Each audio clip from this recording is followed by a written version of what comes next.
So ఈ video దేనికి సంబంధించిందంటే పోటీ పరీక్షలు రాస్తున్నటువంటి అభ్యర్థులు ఎందుకు మార్కులు కోల్పోతారు. బాగా తెలుసు అనుకున్న అంశం మీద మనం ఒక క్వశ్చన్ అటెంప్ట్ చేసినా సరే ఒక్కోసారి మార్పు ఎలా మిస్ అవుతుంది అని అంటే చాలా విషయాలు పరిగణనలోకి తీసుకున్నటువంటి అభ్యర్థి ఎక్కడో ఒకటి రెండు విషయాలను కనుక మిస్ చేసినట్లయితే ఒక ప్రశ్నకు సమాధానం రాసేప్పుడు ఆ మార్పు కోల్పోయే అవకాశం ఉంది. అంటే ఉదాహరణకి ప్రశ్న ఇలా ఇచ్చారనుకుందాం, ఏమని అంటే 1వ రాజ్యాంగ సవరణ ద్వారా భారత రాజ్యాంగంలో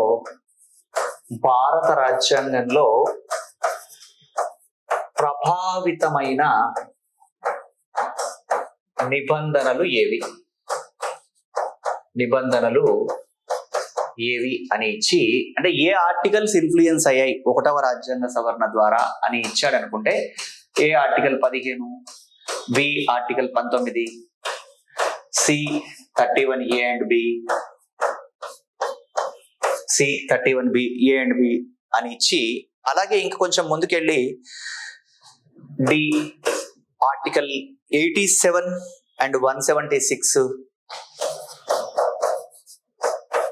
అని ఇచ్చి, ఇవి ఏబిసి అనే దానికన్నా 1, 2, 3, 4 అంటే ఇంకా బాగుంటుంది అని ఇచ్చి, ఏ అని ఇచ్చి 1, 2, 3, బి 1 and 2, సి 1, 2, 3, 4, డి ఏది కాదు అని ఇస్తే ఫస్ట్ ఏమవుతుంది అంటే,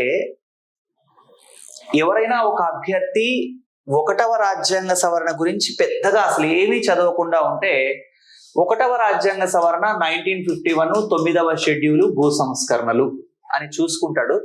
భూ సంస్కరణలు అనే చదివి ఉంటే ఒకవేళ కనుక ఆర్టికల్స్ తెలియకపోతే ఏది కాదు అనడానికి అవకాశం ఉంది. లేదు కొంచెం లోతుగా చదివాడు ఒక అభ్యర్థి అంటే 1వ రాజ్యాంగ సవరణ 1951 ద్వారానే 15(4) అనే భూ సంస్కరణలు ఎలాగో చేర్చారు 9వ షెడ్యూల్, అది అందరికీ తెలిసిన పాయింట్.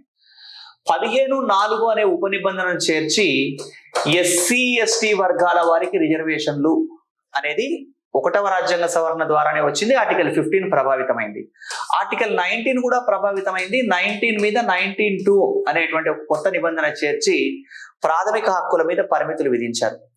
ఆర్టికల్ 31A అనేటువంటిది కూడా ప్రభావితమైంది. 31లో ఉన్న ఆస్తి హక్కుకు అనుబంధంగా 31A అనే ఒక నిబంధనను చేర్చి ఎవరైనా ఒక వ్యక్తి యొక్క వ్యక్తిగత ఆస్తిని ప్రభుత్వం స్వాధీనం చేసుకున్నట్లయితే ఆ వ్యక్తి తన ఆర్టికల్ 14కి కానీ 19కి కానీ భంగం కలిగిందని న్యాయస్థానాలకు వెళ్ళకూడదు అని చెప్తున్న నిబంధన 31A.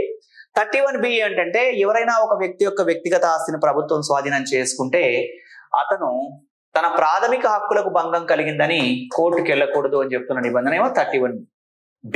31A కన్నా 31B విస్తారమైనది. ఇక్కడి దాకా చదివి ఉంటారు. ఒకవేళ ఎక్కడన్నా బాగా చదివి ఉంటే ఎగ్జామినర్ క్వశ్చన్ ఇచ్చేటప్పుడు, సార్ మనం ఏవి ప్రభావితమైనాయి అన్నప్పుడు ఇవన్నీ ప్రభావితమైనాయి, మరి 87, 176 అంటే ఆర్టికల్స్ ఏంటి? 87 అంటే రాష్ట్రపతి బడ్జెట్ ఉద్దేశించి ప్రసంగిస్తాడు. 176 ప్రకారం అయితే రాష్ట్ర స్థాయిలో గవర్నరు రాష్ట్ర శాసనసభకు ప్రత్యేక సందేశాలు పంపుతాడు. దీనికి 1వ రాజ్యాంగ సవరణకి అసలు సంబంధం ఏంటి అని అంటే, 87 అనే ఆర్టికల్ 176 అనే ఆర్టికల్ మౌలిక రాజ్యాంగంలో 1950లో రాజ్యాంగం అమల్లోకి వచ్చినప్పుడు ఈ నిబంధనల్లో ప్రతి సాధారణ ఎన్నికల అనంతరం వీళ్ళు ప్రసంగిస్తారు అని ఉన్న అంశాన్ని ఇక్కడ ప్రతి సంవత్సరం, అంటే ప్రతి సాధారణ ఎన్నిక కాదు ప్రతి సంవత్సరం అని మార్చారు. అంటే రాజ్యాంగంలో లేకపోయినా చాలా విషయాలు సాంప్రదాయకంగా కొనసాగుతాయి. ఎందుకంటే ఇక్కడ 87 ప్రకారం ఏం చేయొచ్చు, రాష్ట్రపతి బడ్జెట్ ప్రసంగం ప్రతి సంవత్సరం చేస్తాడు.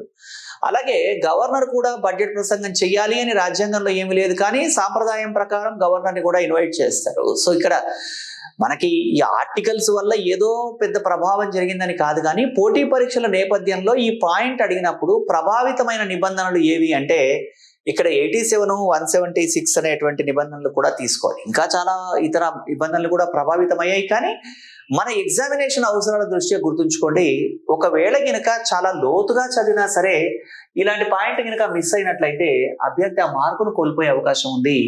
ఒక రాజ్యాంగ సవరణ ద్వారా ఒకటి కన్నా ఎక్కువ అంశాలు రాజ్యాంగంలో పొందుపరచవచ్చు. 1వ రాజ్యాంగ సవరణ ప్రభావం ఏంటి అంటే ఇవన్నీ 1వ రాజ్యాంగ సవరణ ఫలితంగానే ప్రభావితమైన నిబంధనలు. ఇలా ప్రతి అంశం గురించి వీలైనంత కూలంకుషంగా తెలుసుకున్నట్లయితే అభ్యర్థి మార్కులు పోవు. ఇది గమనించండి. Thank you. All the best.